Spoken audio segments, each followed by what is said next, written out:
Hello everyone, welcome back to another video. और हम इस वीडियो के थ्रू आप सभी के बीच एक दूसरे मोटिवेशनल स्टोरी को पहुंचाने के प्रयास करेंगे।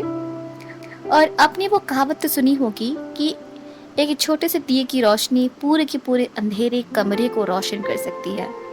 उसी तरह आज हम एक ऐसे खास शख्सियत के बारे में बात करना चाहेंगे जिन्होंने पूरी की पूरी दुनिया को ही रोशन कर लिया। तो फिर बने रहिए इस वीडियो में और हम उम्मीद करते हैं आपको वीडियो पसंद आएगी।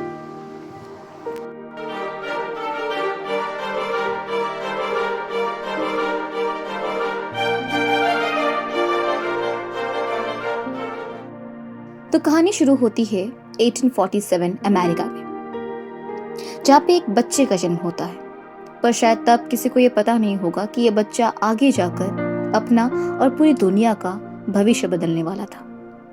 ये बच्चा आम बच्चों से थोड़ा सा अलग होता है। बचपन से उसमें बहुत क्यूरियोसिटी होती है, जिज्ञासा से भरा हुआ होता है।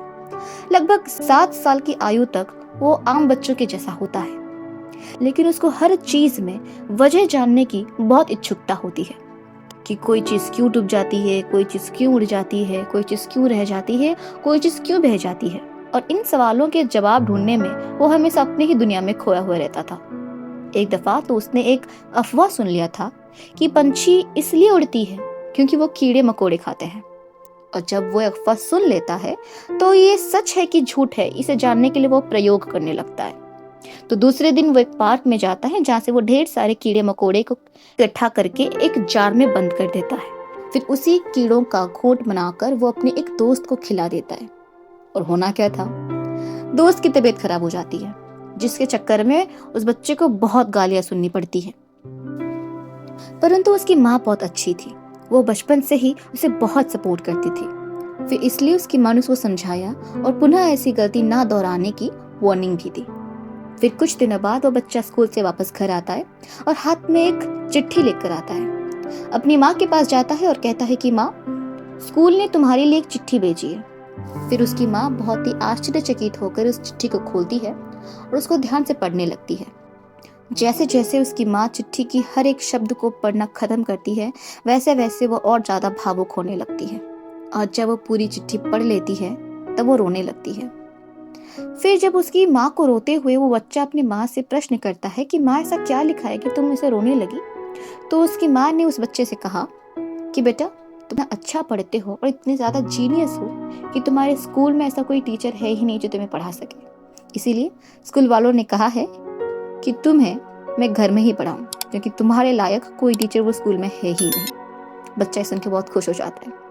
फिर जब वो 9 साल का हो जाता है तो उसकी माँ उसको एक विज्ञान का किताब देती है, जहाँ पे साइंस से रिलेटेड बहुत सारे थ्योरीज होते हैं और एक्सपेरिमेंट्स होते हैं। फिर 10 साल की आयु में वो अपने ही घर में एक छोटा सा लैब बना देता है, जहाँ की वो डिफरेंट एक्सपेरिमेंट करता रहता है। लेकिन कुछ समय बाद एक छोटा सा हादसा उसके घर में हो जाता है, जिसके चलते उसकी माँ बहुत डर जाती है और गुस्से से उसके लैब के सारे सामान को बाहर फेंक देती है। तो अब आता है जिंदगी का सबसे मुश्किल दौर। बच्चा अपनी किशोर अवस्था में होता है और फिर से लैब बनाने के लिए उन्हें पैसे की जरूरत होती है। तो पैसे कमाने के लिए वो बच्चा न्यूज़पेपर बॉय का काम करने लगता है और टिकट बेचने लगता है। रेलवे स्टेशन में वो फिरता रहता है, घूमता रहता है, टिकट और न्यूज़पेपर बेचता रहता है। इसके साथ साथ धीरे धीरे उसको रेल का एक खाली बक्सा मिल जाता है, जहाँ पे वो अपनी प्रयोग करना शुरू कर लेता है और उस ट्रेन के खाली डिब्बे को ही अपना लैब बना लेता है।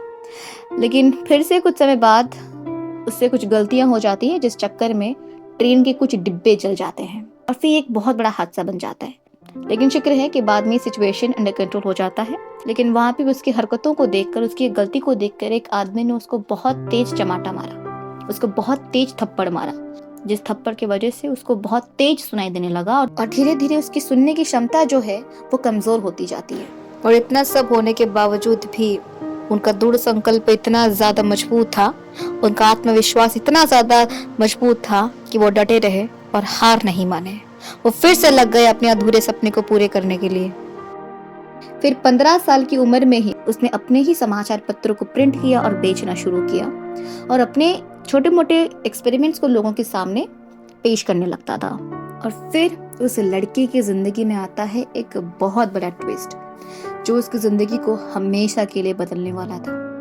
अब वो एक नौजवान बन चुका था और उसने सन 1870 में दुनिया को स्टॉक प्रिंटर से इंट्रोड्यूस करवाता है। स्टॉक प्रिंटर की आज की कीमत 5 करोड़ रुपए से ज्यादा है। उस समय एक आदमी ने उनसे यही स्टॉक प्रिंटर $40,000 से खरीद लिया था, जिसकी कीमत उस समय बहुत ज्यादा हुआ करती थी। फिर उनका ये सक्सेस कभी नहीं थमा और फिर 21 अक्टूबर 1879 को उन्होंने दुनिया में एक बहुत बड़ा क्रांति लाया, इस दुनिया को रोशन करके। In the year 1879, he introduced electric bulb to this world. और वहाँ पे एक ऐसा विचित्र सीन बन गया था कि लोग दूर दूर से आके देख रहे थे कि ये जलती हुई चीज क्या है। लोग इलेक्ट्रिक बल्ब को देखने के लिए दूर दूर से आके कतार में खड़े होते थे, क्योंकि उन लोगों के लिए तो एक बहुत ही ज्यादा यूनिक चीज थी जो वो कभी पहले देखे ही नहीं थे। पर क्या आपको पता है कि उसी इलेक्ट्रिक बल्ब को बनाने के लिए उन्हें 10,000 से ज्यादा बार असफलता हासिल करनी पड़ी थी। He faced failure more than 10,000 times to invent an electric bulb. और आज उसी इलेक्ट्रिसिटी के बदौलत ये पूरी की पूरी दुनिया जगमगा रही है। और सिर्फ इतना ही नहीं, उन्होंने अपनी पूरी जिंदगी में 1000 से ज्यादा इन्वेंशन किए थे, जिनकी इन्वेंशन की लिस्ट में माइक्रोफोन, ग्रामोफोन जैसे हिस्टोरिकल इन्वेंशन भी लिस्टेड हैं। और सब तमाम इन्वेंशन उन्होंने की हैं जो आज उनको पूरी दुनिया में एक जीनियस बनाता है। इतना सुन के तो आपको अंदाजा लग ही गया होगा कि यहाँ पे हम कौन से ऐसे महान शख्सियत के बारे में चर्चा कर रहे हैं, किस ऐसे महान वैज्ञानिक का पे जिक्र हो रहा है। जी हाँ, यहाँ पे हम बात कर रहे हैं the great American scientist Thomas Alva Edison, जिनका नाम आज के अमेरिका के सबसे उम्दा वैज्ञानिकों के बीच में आता है, जिनकी बचपन आम बच्चों जैसा शायद नहीं थी, जो अपने बचपन में बहुत ज्यादा जिज्ञासा अपने अंदर रखते थे और उसी क्यूरियोसिटी ने आज उनको हम सबसे अलग बनाता है।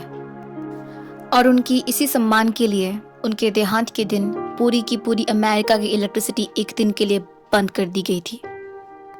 पर क्या आपको पता है कि जब वे जिंदा थे तो एक दफ़ा अपनी पुरानी चीज़ों पर नज़र घुमा रहे थे और उसी समय उनकी नज़र अलमारी के पीछे पड़ी एक छोटे से खत पर गई और फिर उन्होंने उस खत को खोलकर पढ़ा। तब उन्हें एहसास हुआ कि ये तो वही खत है जो वो अपने स्कूल से घर वापस लाए थे अपनी माँ को दिखाने के लिए।